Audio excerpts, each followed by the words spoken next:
I've been so inspired today, first with your mayor. So congratulations to those of you who live in Aarhus and have an amazing mayor. And then blown away by Hillary Cottom. First of all, I like her name because it kind of sounds like Hillary Clinton. But she's got a really, and I thought I knew from her other work what she meant by relational welfare, but I learned a lot just now. And so I'm sure you did as well. And just to kind of state what I think is one summary from her words is thinking in a connected way, horizontally, building on existing relationships. Starting with family-driven decisions, asking what do you need, and moving through these stages, ending with capability and opportunity. So it's a really powerful model. What I'm hoping today is to add to that, and starting with the challenge. The first challenge is finding my the technology. But what is kind of the situation as laid out by both Hillary and your mayor of the situation we are facing? Oh, turn it on, of course. So simple. There's been this pressure to transform social services, turn things on their head. Not always in such a clear way as we just heard, but certainly changes in the air. Achieving better outcomes for our citizens, and of course doing it more efficiently. So basically doing more with fewer resources. And is this even possible? These are basically the things that we know every day that we're being asked to do. So I will kind of start with a very brief statement of what is this thing called relational coordination. It's a lot about horizontal relationships, starting what's there and strengthening it. How does it impact some of these performance outcomes that we've been asked to achieve, and why it's necessary but not sufficient. And I think it's both, necessary and not sufficient. And then moving to something that for me is newer, but I think just as important, or perhaps even more so, after what we've heard today, relational coproduction, and how does that affect performance and maybe enhance what we're able to do if we beyond what we can simply do as a set of professionals. Does it work? What are some examples of how it's working in the US? The Netherlands, Denmark, ask you to reflect on how well your existing organization or the ones that you support and how well it's working there. Have you started some steps toward engaging with citizens in co-production? And what are the challenges in doing it that we're experiencing? And as you know, the work started, my coordination work started in airlines and then moved into healthcare. And this is kind of the visual that I came up with after talking with a lot of people in the airlines to see what it was they were trying to accomplish and how challenging it was actually to coordinate across these areas of expertise. Because these are really well-trained people, but they're not necessarily trained to see the big picture, but rather to know their own piece really well. And so what is it that's happening in between? Sometimes people call this the spaces in between. That it's either happening or not happening that really does impact whether all these investments and all this knowledge turns into an outcome that is more than the sum of the parts. Or does it turn into an outcome that's less than the sum of its parts? And what I recognized through those interviews and then started to find a way to measure and test it is that it looked like the relationships were actually shaping the communication through which the coordination was happening, and for better or worse. And when it looked like the for better side was when there was a decent amount of goal alignment. People may have their own separate goals in each of those bubbles, but they saw how they were connected. They had their own area of expertise that they know deeply, but they saw how it was connected to the people who were also working on the same process, and they felt their work was respected and understood by the ones around them. And that supported sufficiently frequent, timely, accurate. People were able to explain what they needed in a way that others would understand because they understood the other's work. And when something went wrong, which of course it does, there are all kinds of new information always coming. It was around problem-solving communication, which helped to reinforce these dynamics. But often, of course, we experience this. And that could be true in any industry, that people are more locked into their functional goals without seeing how it connects, what some people call subgoal optimization, optimizing that local goal to the point where you definitely achieve that because that's what you're being measured on, but you might miss out on what you're really trying to achieve for the citizen. Your specialized knowledge is deep, but it's not connected. You don't have the systems thinking that allows you to see what other people know and how they can help you, and often feel a lack of respect for the work because it's not understood. No one seems to be supporting or understanding what you're doing, and that seems to lead to insufficiently frequent, delayed, inaccurate communication, and often when things go wrong around, people know for a fact they did their job right, so it had to have been someone else that did the wrong thing. So the finger-pointing communication, and these are dynamics that we struggle with. And it represents when if you think about that map, when the ties in between are just maybe not even there, or if they are, they're weak and conflictual, contentious. So the name that came up with is Relational Coordination because it's communicating and relating for the purpose of task integration, and it's not just a mechanical process. If it were, it would be so much easier. It really is a discursive relational process of understanding what's going on so that we can adapt in the moment. And one of the things we've learned is you don't always need relational coordination. You need it when the work's highly interdependent.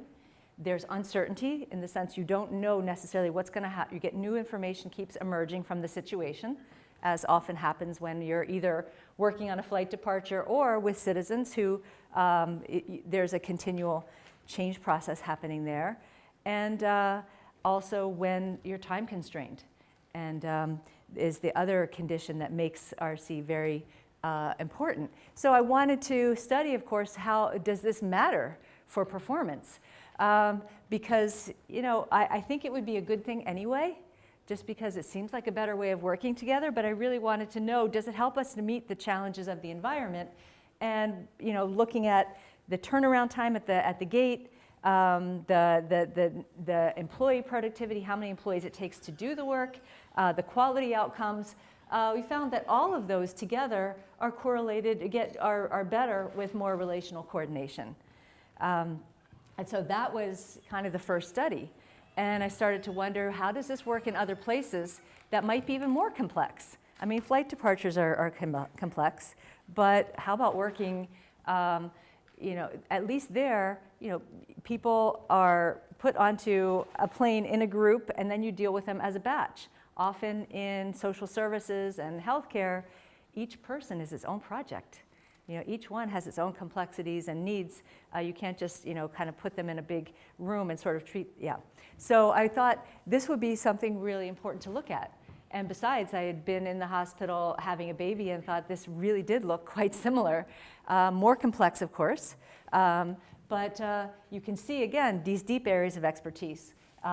And what we found was that looking across these different hospitals, and this happened to be surgical patients, but these quality and efficiency outcomes, whether it's the satisfaction of the patient, the clinical outcomes, and the length of stay, how many days it takes to treat them to get those outcomes, all of those were more positive when the people involved in the patient's care were more highly coordinated with each other, and able to measure that with a network measure.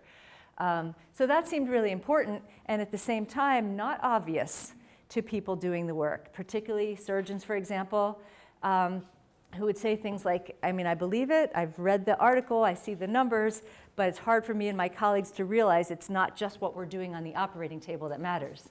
Because we can be trained, and sometimes are, and sometimes rewarded and selected, and all these things are reinforcing the silos instead of helping to connect across these horizontal relationships that Hillary mentioned. I also started to explore this. One more example I'll share in elder care, and some of it happening in the community, and we know how complex that can be, and here's where the family starts to play more of a role when you're looking at elder care, for example, and how things can go wrong. And in a study of long-term care elder homes in Massachusetts, we saw again the outcomes, and this time looking also at staff satisfaction, resident clinical outcomes as well as just the quality of life for the people living in these homes are more positive when the staff are more coordinated with each other, especially with that frontline person who spends most time with the elder. That was the most important one.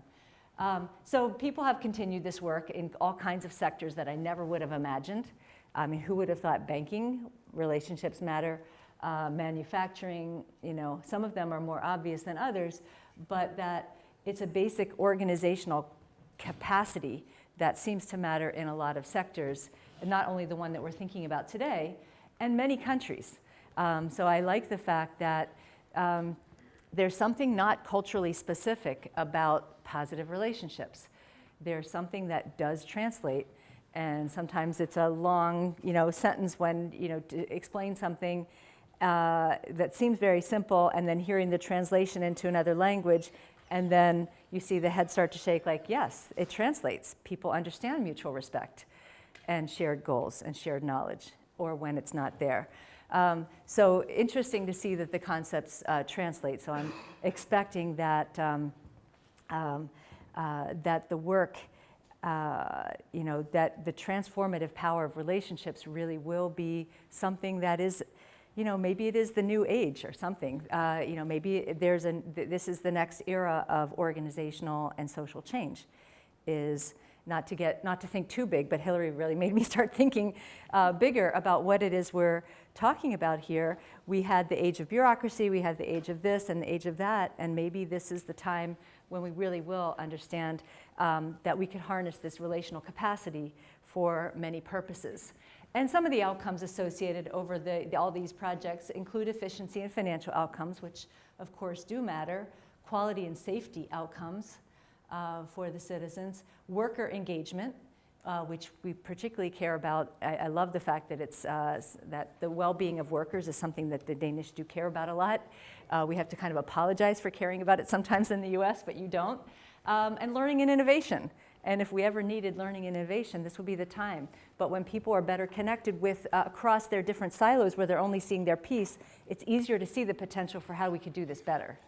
Because you're seeing the system and not just the piece of it. It's very hard to come up with a really breakthrough solution when you only see a little bit of it. So I guess what I'm seeing is it does help people to see their work in a new way. And sometimes when people are using this now for organizational change, even just having that visual is such a different way of looking at your work that it can, if your usual way of thinking about your work is an organizational chart, that's very different. A lot of the lines there are not showing up on your organizational chart, and yet those are the lines through which work is coordinated for better or worse. So even the picture can be helpful, but where does it fall short?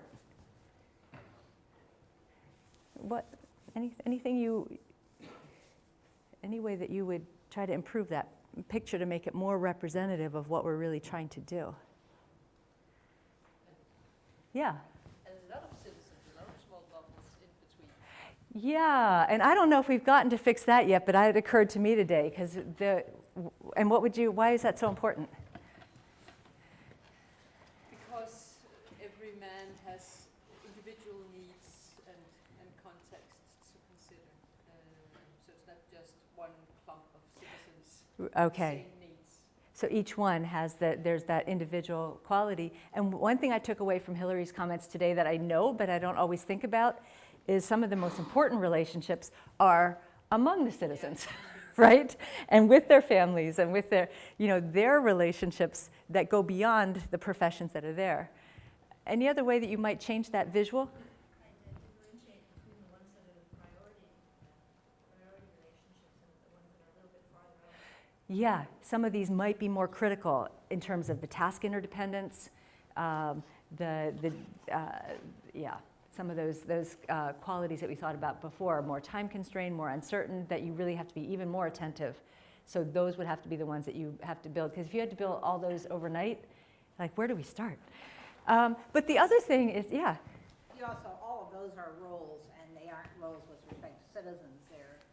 We think of them as roles with respect to a patient, or however. Oh, yeah, exactly. I didn't update my thing, but yeah, you're right. It could be like job training. It could be child support. Yeah. But how you conceptualize what you call the person in the center of that actually makes a big difference. Yeah, right.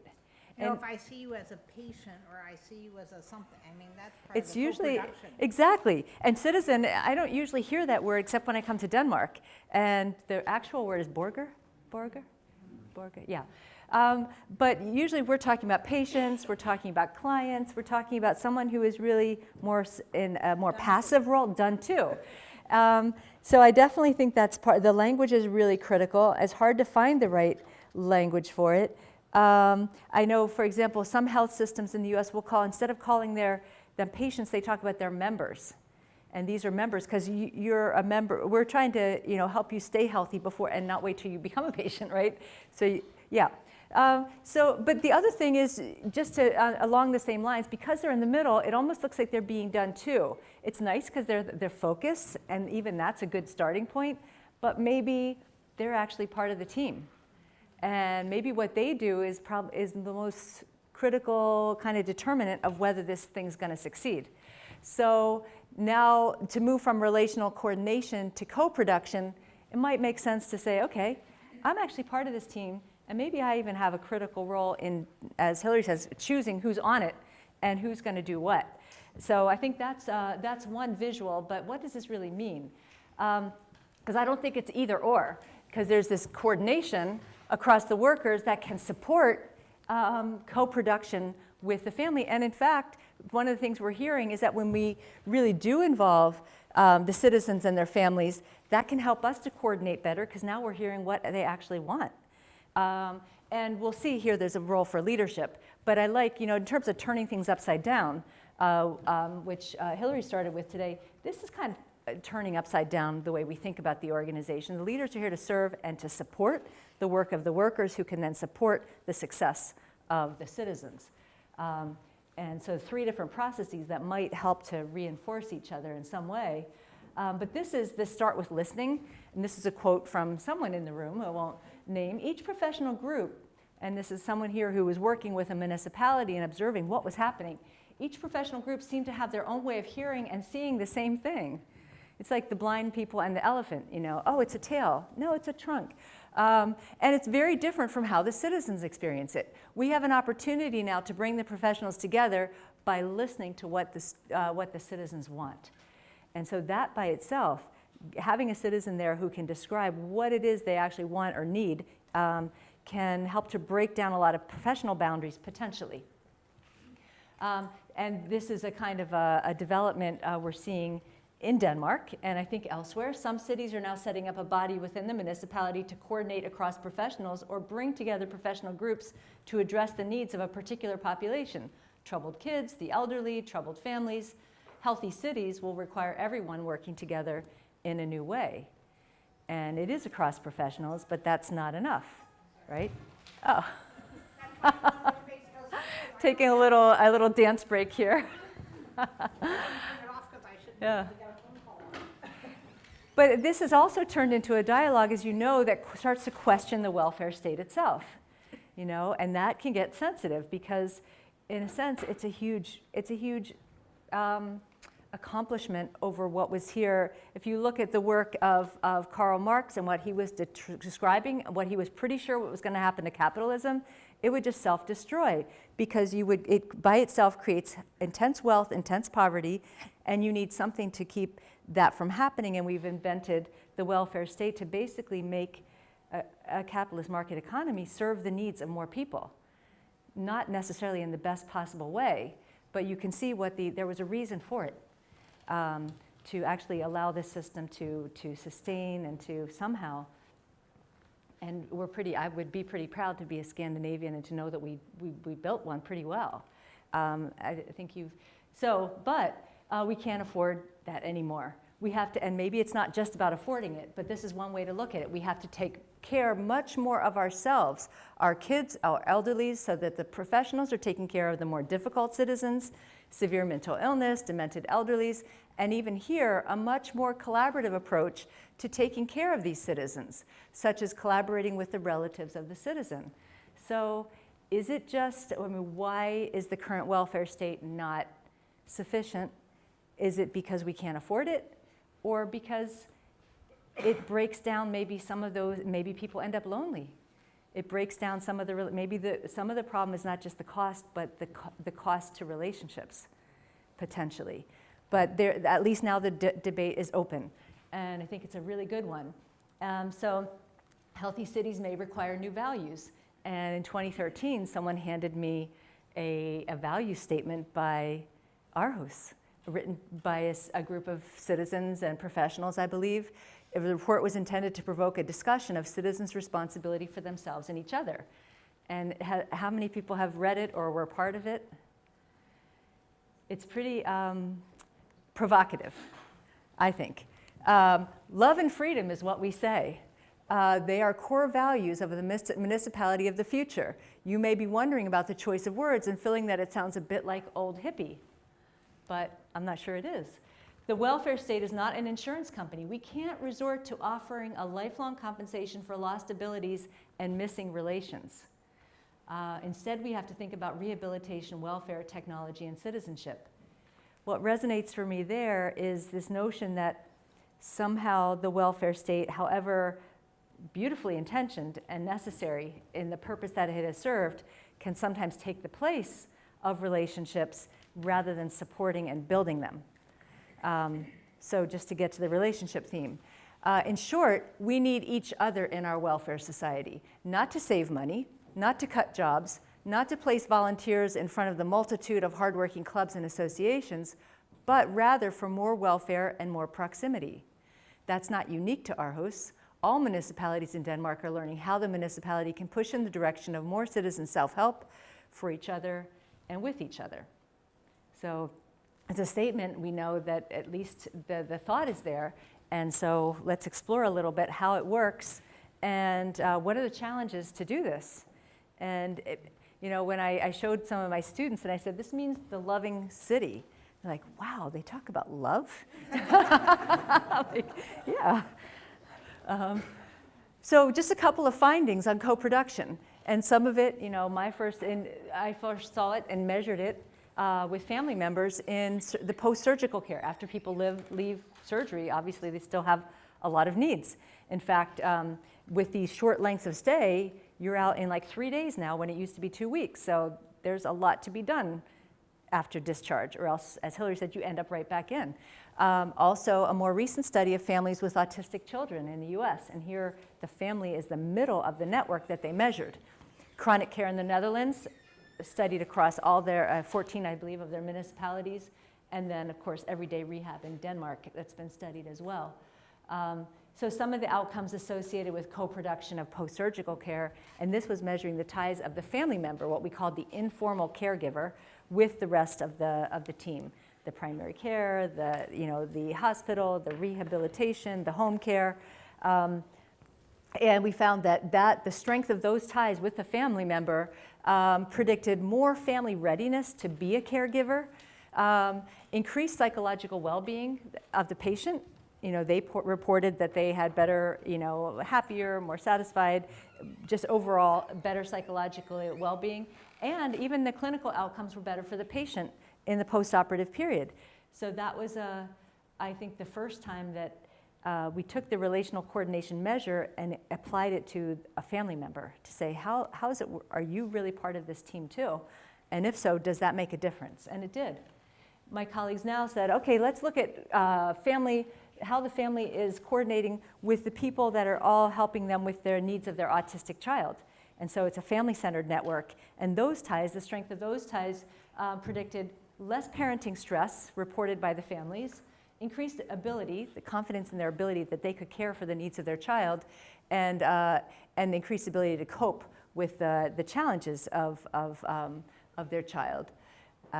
And then with co-production of chronic care, this is the patients reporting who with a whole range of chronic illnesses, from eating disorders to diabetes and others, that they have increased ability to do self-management, they have increased community linkages, and the patients themselves consistently reported higher well-being in their lives, which maybe is one of the outcomes that we care about for welfare, just the well-being, when they are well connected with their providers in these relationships of shared goals, shared knowledge, and mutual respect. So we're measuring a fairly equal kind of relationship, mutual respect. Not just, oh, I totally respect my doctor, but no, I'm respected too. And we come up with the goals together, we understand each other's roles, and we respect it. So we're measuring pretty equal relationships. And finally, some indication there can be good outcomes for workers. The people doing the everyday rehab reported increased involvement with their work, job satisfaction, increased competence doing their work, and use of the competence that they had. So this is not necessarily a kind of a win-lose situation. So when does it matter most?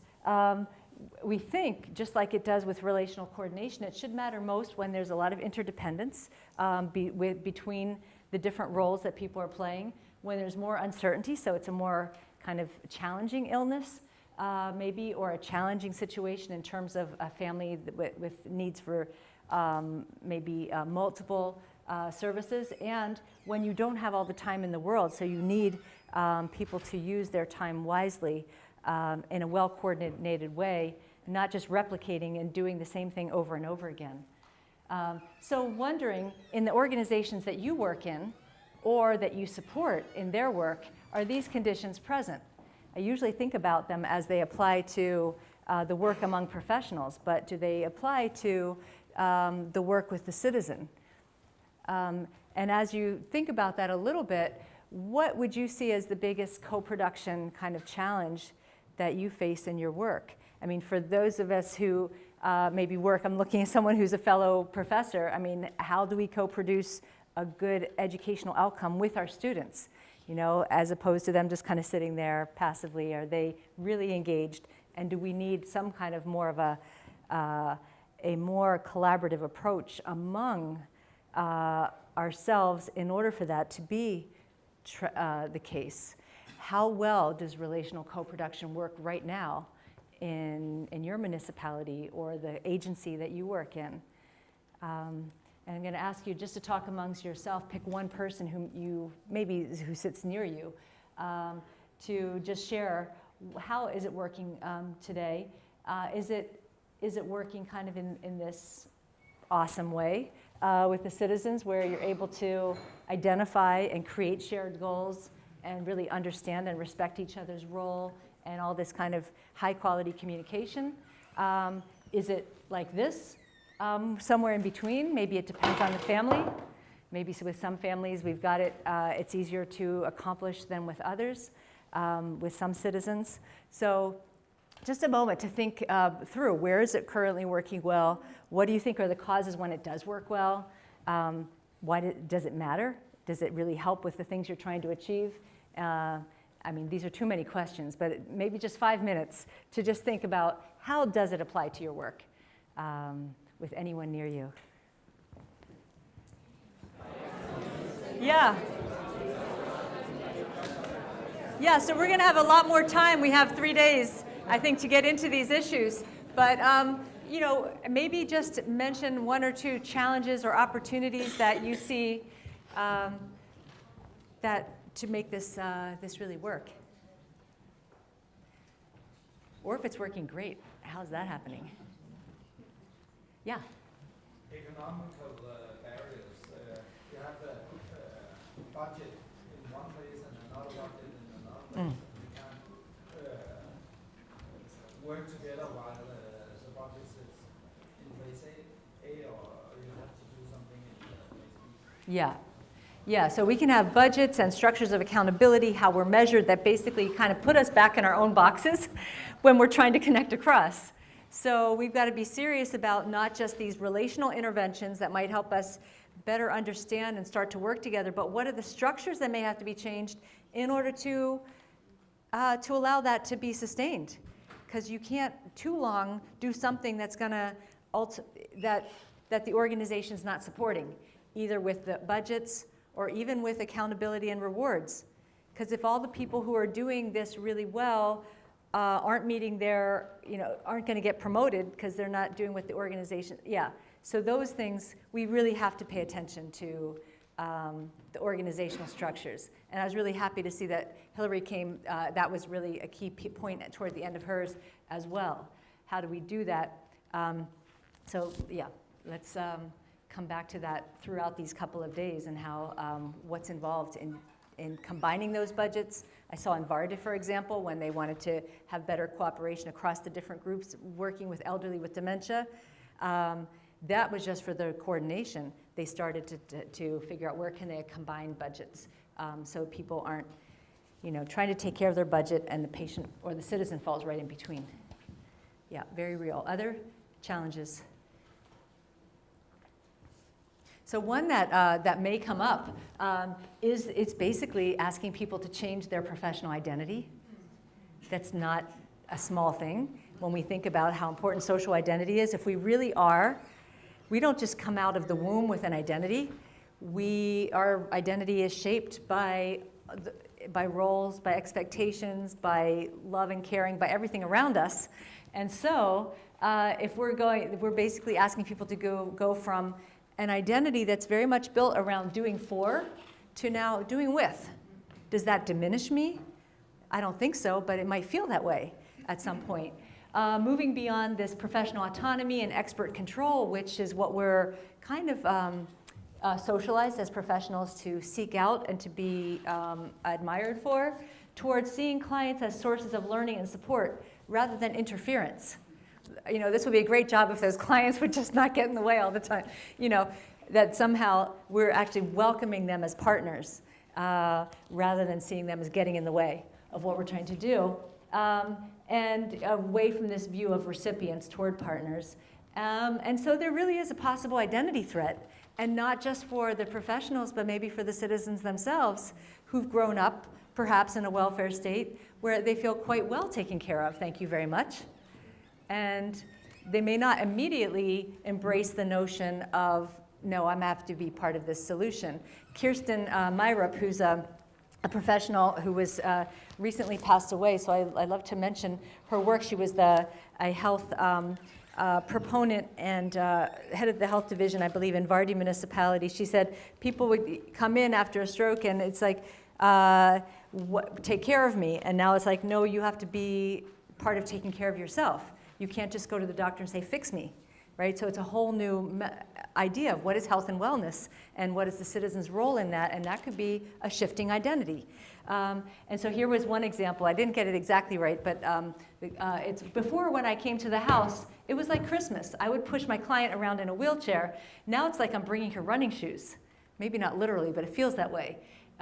It can be hard for everyone, but it's a better way. So it's a little bit of a kind of a tough love thing. Well, I can't take care of your every need, but I can partner with you in meeting your needs and so on. So I guess to conclude, it's also hard to do something that we can't measure, because so much around what we, whether we love or hate the new public management, if we're going to change what we do, we need to change the measures, I believe, so that we have measures that really capture the heart of what we're doing. And often things are measured in this very siloed way that have the impact of breaking them down further. And to be able to measure what is the relational dynamic, where are the weak ties, where are the strong ties, where can we build, can be one helpful thing. And so RC has been designed to measure across work groups and within work groups, and even across hospitals and regions and municipalities, but it hasn't previously been designed to include the citizen or the family. So we're now doing that. And also, we think we can expand it to include the relationships within the community and personal networks. Very simple questions. Frequency might matter, but certainly the quality of the communication and the quality of the relationships are what we're really trying to get at here. And when you get, you can say, oh yeah, sure, yeah. And this happens to be post-operative care for surgical patients. You complete the question with, it could be, living a good life. Maybe that's the ultimate work process that we care about, is the well-being of my family. How frequently do people in each of these groups communicate with you about the needs of your family, the well-being of your family, however we define that work? Do they communicate you with in a timely way, accurately? When something goes wrong, are they blaming each other or working with you to solve the problem? Do they share your goals? Do they even know about what you do? And do they respect your role in caring for yourself and your family? And maybe these aren't exactly the right questions, but it's trying to get at what is the quality of these right now, and can we look at this together and reflect and see where we have an opportunity to be attentive to the relationships. You ultimately can look at this, and maybe here is, or we have physician, maybe that's the citizen and their family. And you could even say, well, how well is the family unit, coordinating with each other? Because that's going to be a really critical part of well-being. Are we connected to our neighbors? Are they able to jump in and help us when, I get home late from work or something? So to think about potentially a measurement tool as well. And this is just another way to look at that same network, to really look at how it's working for each party, so you're seeing it in both directions. And potentially to look at that as a group, as maybe a group that the citizen or family have brought together, and say, how are we doing with each other? And they can really facilitate that potentially as a relationship building capability. And then maybe just to conclude with this idea that we are turning it upside down and saying that ultimately what we're trying to support is not relational coordination for its own sake, or even for the sake of so-called quality and efficiency, but maybe ultimately as a role model for what are healthy relationships that we want to engage also with the family and the citizens with. And this notion that if relationships are so important, we may even need to change some of the structures. As you mentioned, if, instead of having all these separate budgets that work against the ability to get this done, maybe we need to have shared costs and shared rewards and shared budgets in the right places, so that we can actually carry out this new way of working together. Even shared performance measures, and those measures might have to capture things that we don't currently even pay attention to. And of course, this idea of selection and training. What are we looking for when we're hiring someone now? It's not just the professional skills, there's something else. It's that other quality, maybe, this is a very simple story, but the idea that, just to go back to the airline example, when they're hiring somebody to be a pilot, are you hiring for a command personality and someone who's going to really be in charge of the situation, or are you also hiring for someone who can work respectfully with other people and actually hear what they're saying, so they don't miss some critical information and have a terrible accident? So looking for a different kind of competence. It's almost like what's the relational competence we're looking for, and not just the usual professional skills. And to not only listen, if you're a nurse, to other nurses, but to be able to listen to that frontline worker, the therapist, the social worker, and particularly the citizen and the family. So I think it gives us an opportunity as we move forward these next 3 days to think about not just what are these relational interventions that can help to transform the way we're working with each other and with the citizens as an equal, but also what are some of the structures we may have to sit back and talk with the mayor about. How do we change some key things that will allow us to support and really structure this in, so it's not just something that a project is over and then we go back into our old boxes. We've really built it in to how we work together. So hopefully it's a good kickoff to these next workshops. I think they're going to be amazing, and thank you very much.